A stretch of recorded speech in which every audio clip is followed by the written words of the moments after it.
Senator Cramer, welcome back to Point of View. Love the logo behind you, by the way. So thank you very much for that. A lot to discuss. I want to start with this just because the FDA had their COVID vaccine hearing today regarding the Pfizer vaccine. Just the most obvious question to you: when it's available and you're able to take it, are you going to take this vaccine? I certainly won't be early in the process, Chris. I don't think I ought to be. They have a strategy for that.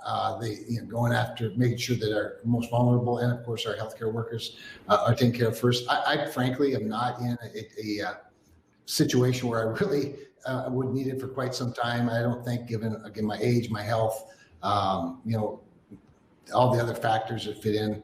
So, and besides that, Chris, I think this gets more to the point of your question. I'm not a big vaccine guy.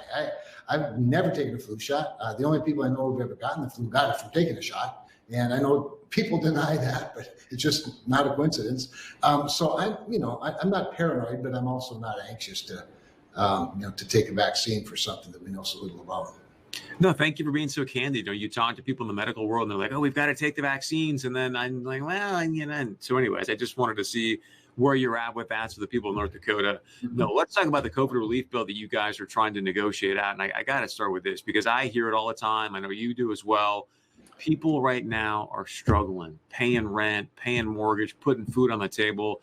And yet the conversation coming out of DC as of late is that there's no stimulus checks in here. I heard one of your colleagues, Senator Bill Cassidy, over the weekend say, well, this is a relief bill, not a stimulus bill. So we need a separate bill for the $1,200. I'm thinking we all need relief. What's he talking about? So is there going to be direct payments in the bill that gets passed eventually, we hope?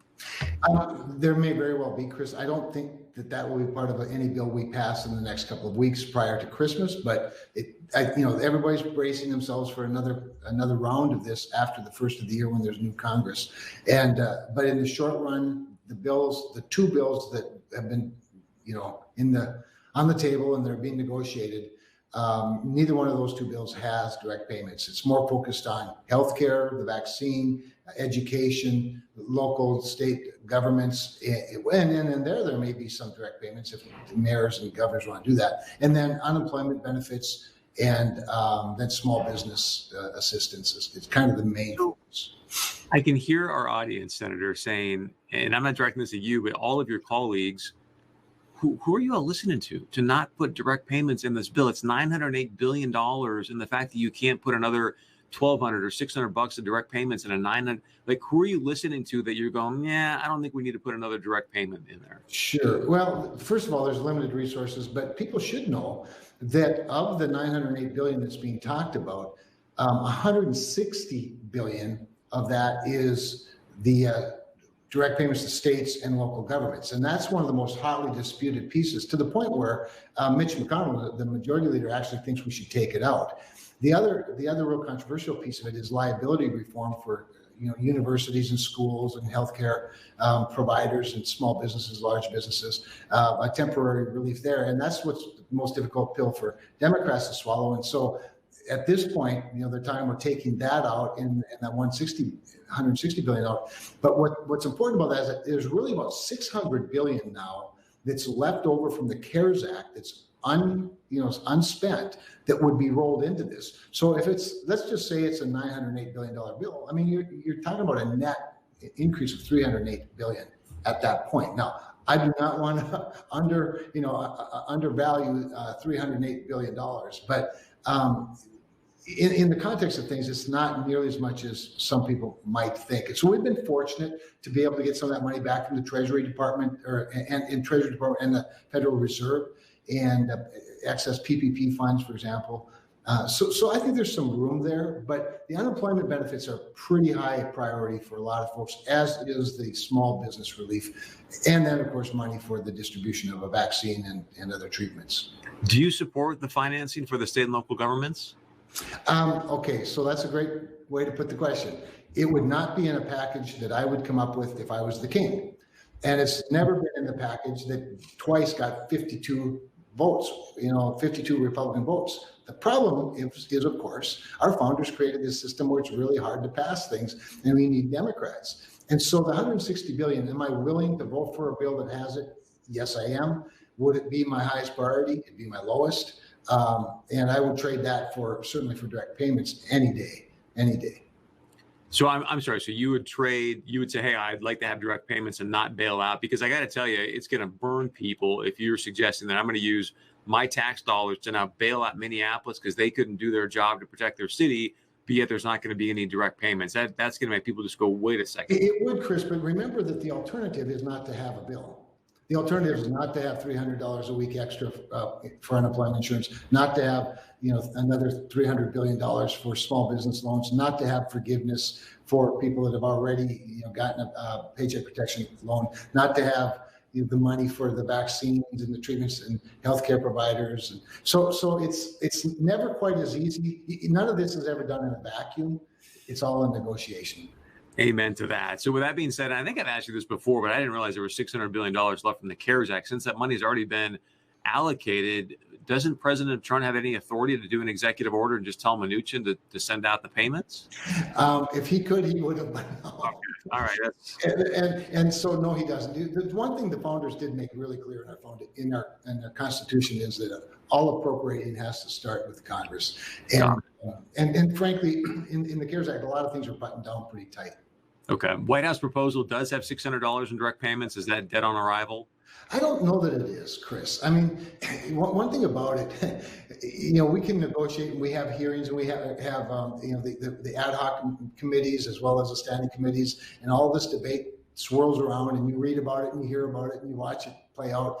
But at the end of the day, there'll be basically four corners and the president that will negotiate what gets voted on. And what gets voted on will likely be based somewhat on what's both passable and then what's the president's willing to sign.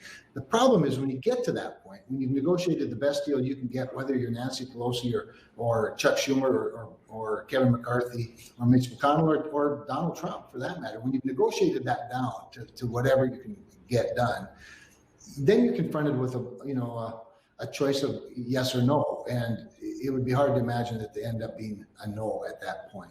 Yeah, so some will get done. It needs to. So I know also you've got to fund the government too. And then with that being said, how is that going? And then you've got this wind tax credit situation. What's happening there? So good question. So with regard to funding the government, we'll likely pass the continuing resolution today for a week, which that means it just extends existing appropriations for another week. So the government will run at the same level for a week, during which time we'll continue to negotiate the final appropriation for the rest of the fiscal year. And, that's getting pretty close to being done, Chris. But what's important about that is that's what we call in this town a must-pass bill.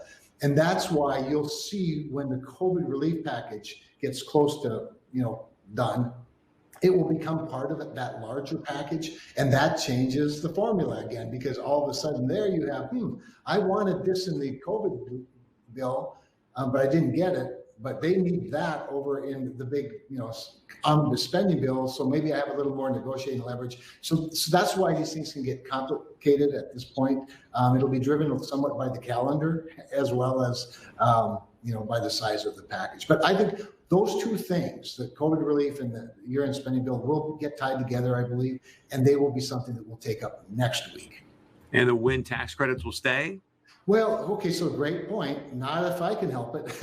So here's what I would tell you, Chris, the production tax credit, or the wind tax credit as you call it, back in the 90s when they invented this atrocity, they assured us that they would never need an extension. They just need startup, just need a little, get going, be competitive in the marketplace. And now, of course, here we are decades later, and they still are whining about it, still whining that it's been a gross distortion to market, to price, to innovation, frankly, in clean coal technologies, natural gas, all of those things. So, no, I'm strongly opposed to it, but I will tell you, Chris, once again, I've learned to never say what you'll never do, because there might be other things I do want, and that's how 535 people negotiate a really weird. That's fair. Amazing how taxes never seem to be rescinded. I just can't quite figure that one out. Or credits. These credits, just, anyways, let's talk about this. The latest on the 2020 election. I mean, there's so much information flying around. For me, at least, it's hard to keep it all straight. So let's just start with the basics. Texas now had filed this lawsuit to go to the SCOTUS. And then yesterday, North Dakota ended up signing on with it. I just want to get your take on that. Good move or bad move by Wayne Stenjum? Well, it was a very good move by the Attorney General Stenjum. And I did talk to him yesterday. I wasn't surprised that he did it. I was more curious about how many phone calls he was getting. And what's funny about that, Chris, is I didn't even know. I mean, I presumed.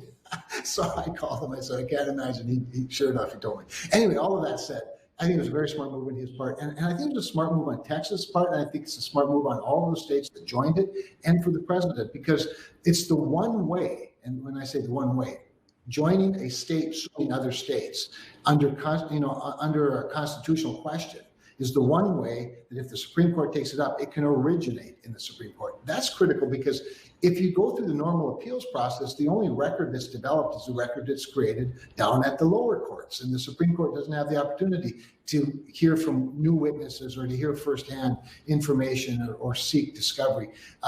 They're just dealt with whatever the previous judge hands them. And the only regret I would say is that it didn't happen a couple of weeks ago. But we are where we are, and the inauguration day is not till January 20th. Even though next week the electoral college will have its vote. This is I think a very good move on everybody's part, and I certainly hope that the Supreme Court will at the very least take the issue up. And Chris, we don't know what the remedy is.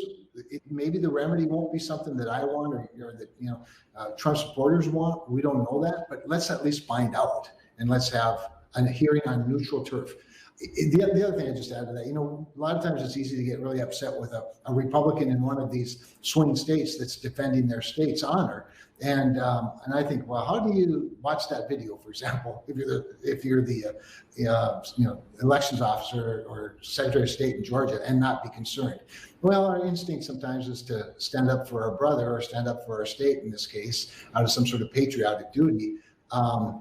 The Supreme Court provides that neutral ground, I think, to have this discussion. Case, how do you potentially see this playing out? Yeah, it's a great point, because as they say, the runway is pretty short right now, and the clock does matter. The calendar does matter, and so there would have to be enough evidence in enough states that would possibly cause a pause in, for example, the Electoral College, and then get further information. Because, for example, if the one remedy in Pennsylvania is you have to throw out all the ballots that appeared after Election Day, which is their law, which they changed, although not through the right process, through the constitutional process. I think then you do that and you recount it, and that may or may not overturn the election. In Wisconsin, of course, the issue is similar but a little different, because there they had blanket vote by mail, something that, as you know, you and I talked about beforehand, it's a real question. So the nice thing, and the reason I bring those two cases up, is because the facts aren't in dispute. What's in dispute is whether the facts support the Constitution or the law. In places like Nevada, where a lot of dead people seem to be voting, and a lot of other things, that might be a little more difficult, because you might have to go ballot by ballot. And the same in Georgia, where they really should be doing a signature cross-check and reconciliation. They didn't do that. We don't know if it's 10 or 10,000 or 20,000. So the remedy wouldn't be known right away.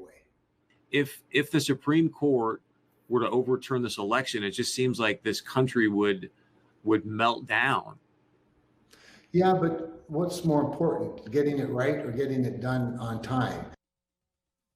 As always, thank you so much to Senator Cramer for his time and insight there.